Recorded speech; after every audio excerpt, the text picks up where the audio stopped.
Alison Armstrong offers a profound and gentle truth.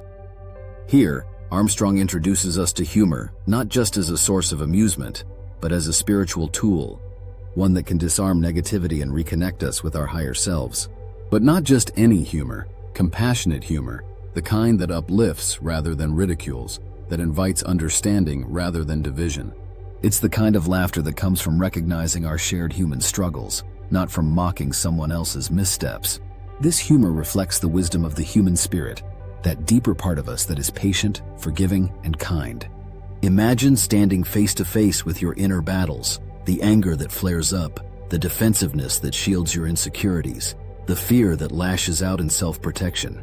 These are our most primitive reactions, the instinctual defenses wired into us for survival. Now picture meeting these reactions not with resistance, but with a lighthearted chuckle, as if shining sunlight into a dark room, melting the shadows with warmth. Humor as a path to wisdom.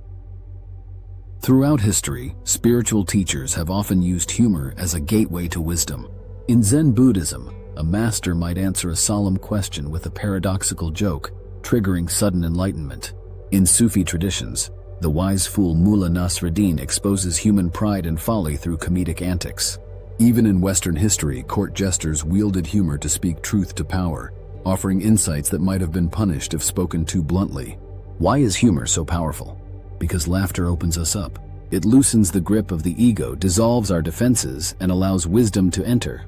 When we laugh at ourselves, even just a little, we momentarily step outside the narrow confines of our emotional reactions. In that space, clarity emerges. Armstrong calls compassionate humor a weapon, but notice, this is a weapon of healing, not harm. It is not used to wound others, but to disarm our own negativity. Picture a knight facing a fire-breathing dragon. Only instead of drawing a sword, the knight tickles the beast. Instead of spewing fire, the dragon starts to chuckle, losing its fury. That's what compassionate humor does to our inner dragons. It transforms anger into something manageable, something almost endearing. Seen from a higher perspective, our pride, anxiety, and irritation can sometimes be quite comical. And when we learn to laugh at ourselves with love, the dragon's fire weakens. A practical example. Let's bring this idea down to everyday life. Imagine coming home after a long day, only to find the house in chaos. Dishes piled up, shoes scattered, laundry untouched. Your first instinct might be irritation, maybe even resentment. Does no one respect my time? Now, enter compassionate humor. You catch yourself noticing the dramatic monologue forming in your mind. Instead of snapping, you smile and say, and here comes the angry ogre in me, stomping around over socks on the floor. This simple shift breaks the tension, not only for you, but for those around you. The issue, the mess, still exists, but now you can address it calmly without being hijacked by anger. This approach isn't about dismissing real emotions. It's about engaging with them in a way that gives you control rather than being controlled. The empathy in humor. True compassionate humor is rooted in empathy. It's never about belittling or making fun of someone to feel superior. Instead, it invites a shared recognition of our universal humanness. We've all had moments of overreaction, of defensiveness over something trivial. When we find humor in these moments, we soften the edges of our own pride. We recognize ourselves in others and realize we're all just figuring things out as we go. Instead of isolating ourselves in frustration or shame, we connect with forgiveness, humility, and warmth. Imagine catching yourself mid-outburst and thinking, wow, I'm really about to lose my mind over a coffee spill. Haven't we all been here? That small moment of self-awareness can change the energy of an entire interaction. Choosing humor over reactivity. Armstrong's wisdom suggests a simple but profound practice. When you feel your most reactive emotions rising, anger, embarrassment, defensiveness, reach for humor first. It may seem counterintuitive in the heat of the moment, but even a slight internal smile at your own flustered state gives you control over your reaction. It reminds you of your higher self, the part of you that knows most daily frustrations aren't life or death crises.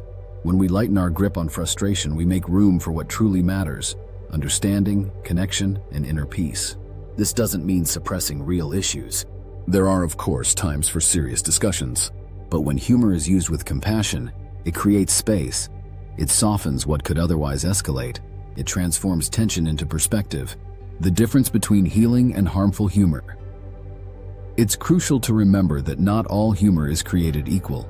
Sarcasm and mockery can masquerade as humor, but often come from a place of aggression or passive resentment. These forms of humor divide rather than unite.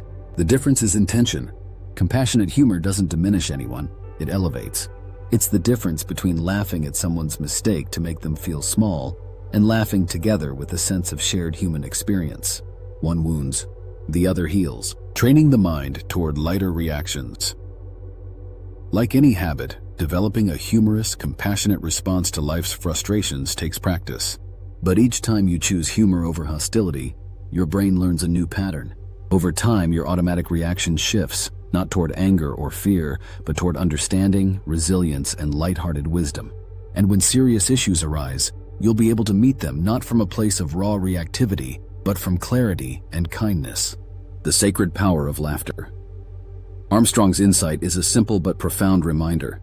Enlightenment doesn't always come through deep meditation or life-altering revelations. Sometimes it comes in the form of a small laugh at ourselves, a holy chuckle that reminds us we are beautifully, imperfectly human. So, the next time your temper flares or your feelings get bruised, take a step back. Imagine how a wise and loving friend might tease you about the situation. Picture how this moment might feel funny in retrospect. Smile at yourself. In that smile, you reclaim your power. And with that, let Armstrong's words ring in your mind once more. Let it be your weapon, not to harm, but to heal.